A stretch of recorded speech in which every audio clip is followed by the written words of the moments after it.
Gledate Gorenjska poročila na GIF TV. Nahajamo se v knjižnici Antona Tomaža Linharta v Radovljici, ker so v začetku meseca septembra odprli razstavo Dediščino Franceta Prešerna. Z mano pa je direktor Marko Zupanc, s katerim bova preletela tole čudovito razstavo, ki ste jo pripravili. Lepo pozdravljeni. Ja, dober dan. Rekla sva že, da je to dediščina dr. Franceta Prešerna, ki je bil rojen neposredno tukaj v Vrbi. Njegova dediščina ni samo v Vrbi, temveč tudi v Ljubljani, v Kranju, tokrat pa sva v Radovljici. Kakšen vpliv ima pravzaprav ta razstava in te njegove korenine? Ja, sej ravno to je bilo bistveno pri tej naši razstavi in izdaji oziroma publikaciji knjižice, ki je šla ob tej priložnosti z istim naslovom, Dediščina Prešerna v Radovljici. Namreč v tem hočemo pokazati, kakšen velik pomen je imela Radovljica v tistem času. In seveda vse to se še vedno ohranja, saj v Radovljici je bila zelo znana njegova Prešernova kavarna, ki je dolga leta delovala. Pred nekaj leti so jo sicer zaprli, potem so še druge njegove zapuščine.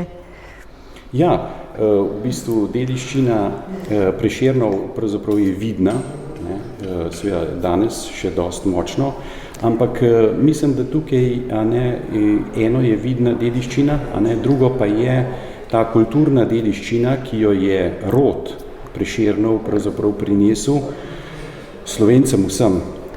Danes Prešeren seveda je znan vsakemu Slovencu in še zunaj.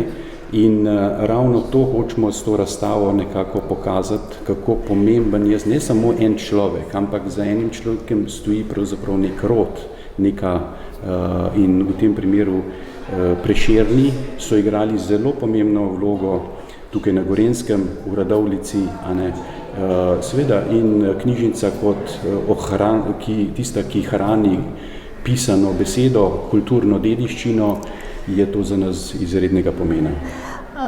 Kdaj in koliko časa bo ta razstava na ogled v vaši knjižnici? Ta razstava bo še ves mesec, se pravi mesec september. Mi imamo vsako leto septembra neko domoznansko oziroma